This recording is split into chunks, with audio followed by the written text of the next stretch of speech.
Drinking myself to sleep, passing out, crying. I was so broken. I mean, I wouldn't say I was suicidal, but I began to Google, like, how to beat depression. I felt I was on the edge.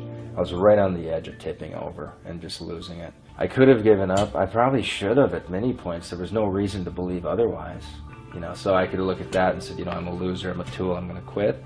Or I'm just going to figure it out. I'm just going to be a honey badger over this thing and not give a crap, and I'm going to figure it out. You've got to believe things. And even one of my mentors, one of my first mentors, I said, I want to make $500,000 in this industry. And, you know, he said, Mark, I've been around it for 8 years. People make like 60 to 80,000. That's just what people do here. You know, you hear about the 500,000, but I ain't ever seen it. That's what he said. I said, I want to do it, though. I want to do it. So you can, they talk about Steve Jobs doing reality distortion, and you have to distort reality. You do. You have to see what others can't see. You have to do things others can't see. You have to deal with the ridicule and the belittling and the blasphemies at you and mocking and the jokes.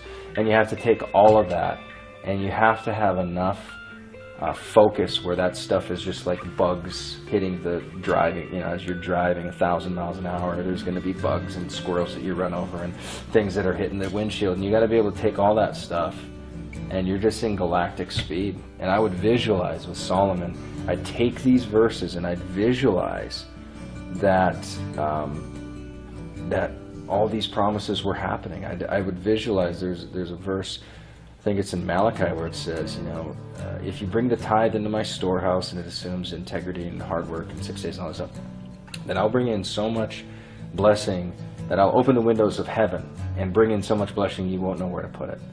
And it's this idea, and literally I would visualize all this wealth coming into my account, and literally at the federal government had a limit. I think it was a $100,000 limit on how much you could put in a bank account, and we maxed that frickin' bank account out, and I literally had to go find another bank account to put money in. I mean, it was the manifestation. I saw these things happening, but I believed in them way before I had any real reason to. So faith is the evidence of things not seen. That's what living in faith is. And on earth, you know, you've got to put your faith into tangible manifestations, things and people and institutions and realities that are touchable, you know, visceral things. Like, I would imagine that my clients would see me at a live event and throw their hands around me and hug me and cry and tell me how much they changed my life. Now, every week, there are clients that have tearful stories of how my story and my impact and this and that has changed their lives. I mean, it's incredible. But I saw it all before there was any reason to believe it.